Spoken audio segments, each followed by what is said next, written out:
Tom Swarbrick on LBC.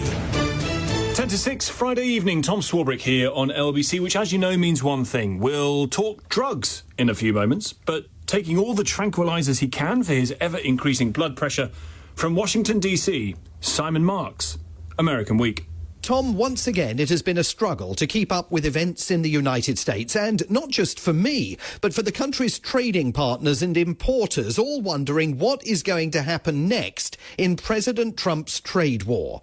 Remember, this time last week, the Supreme Court was laying waste to virtually all of his tariffs, adjudicating them to be unconstitutional because he'd used emergency powers to impose them instead of working with Congress to get the job done as the Constitution requires. The Supreme Court's ruling on tariffs is deeply disappointing, and I'm ashamed of certain members of the court, absolutely ashamed, for not having the courage to do what's right for our country. That was the president last Friday afternoon, flaying the court, and particularly two members of it who he nominated. They are now considered traitors and turncoats by a man who fails to understand that the justices are not politicians.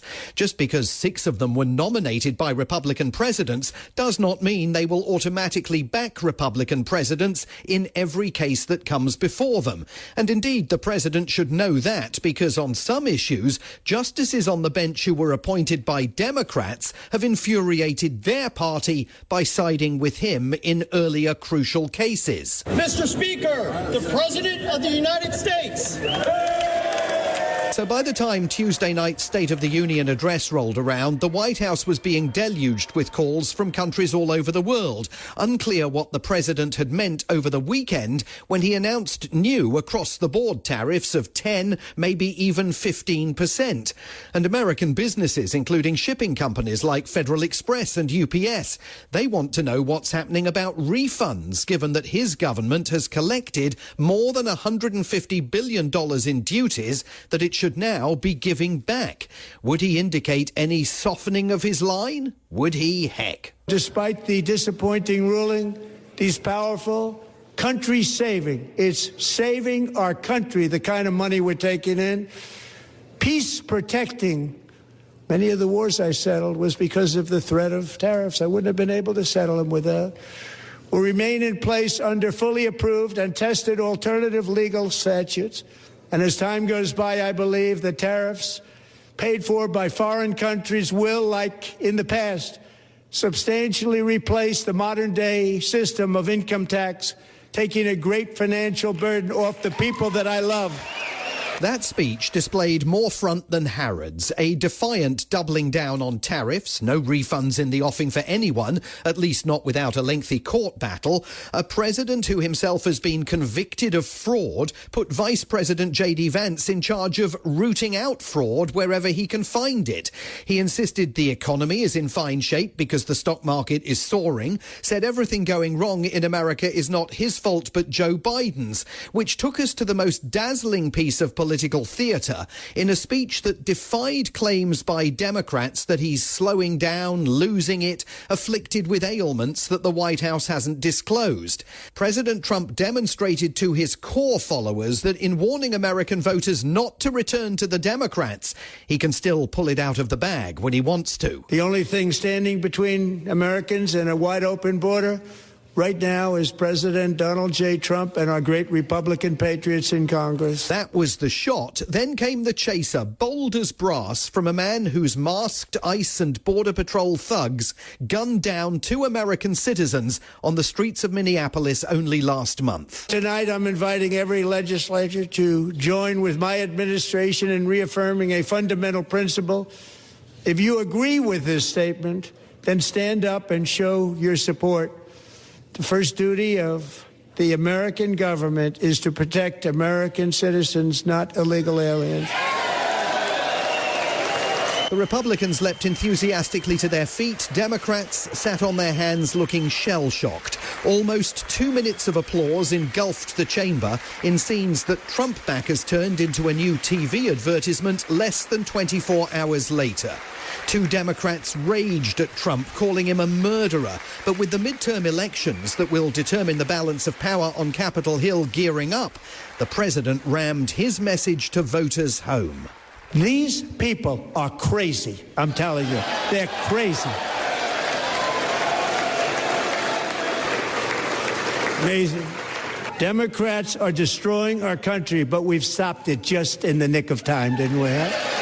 Now, none of that is necessarily going to be enough to turn back the tsunami that is Trump's collapse in the polls. On the eve of that speech, 63% of voters told a Washington Post survey that they disapprove of Trump's performance in office. And a whopping 73% of floating independent voters told CNN they don't like the job he's doing.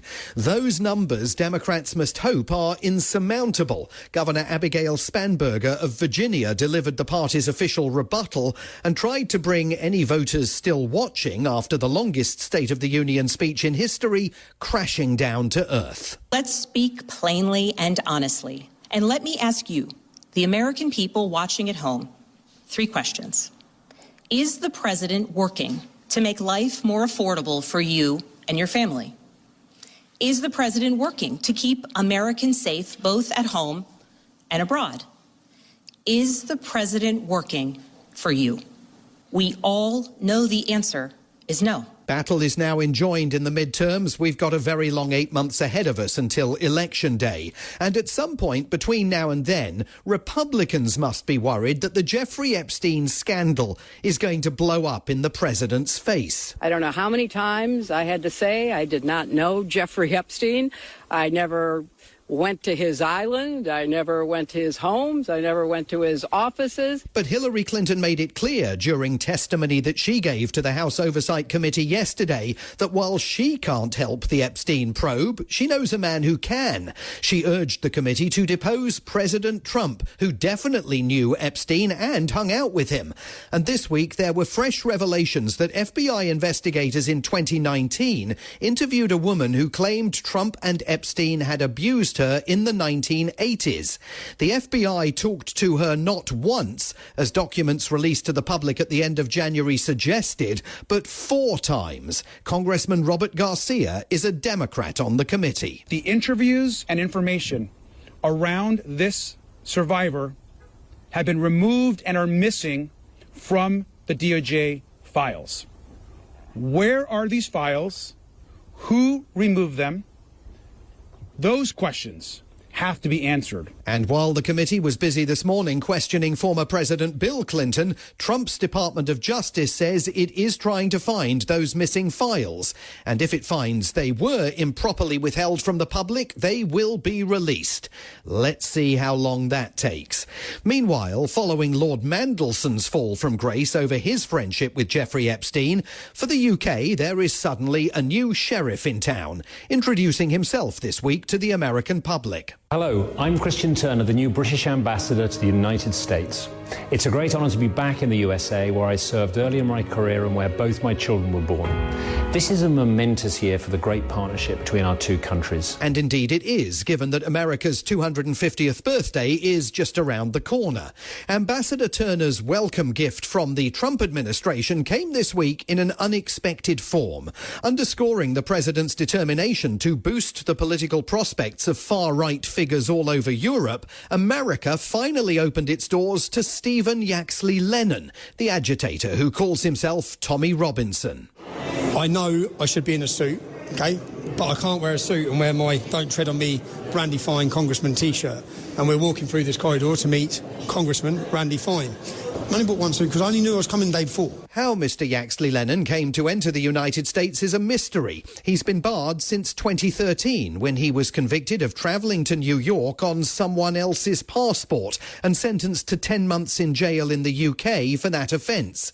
And anyone with a criminal record usually has to go through a very lengthy process even to be considered for permission to enter to the US.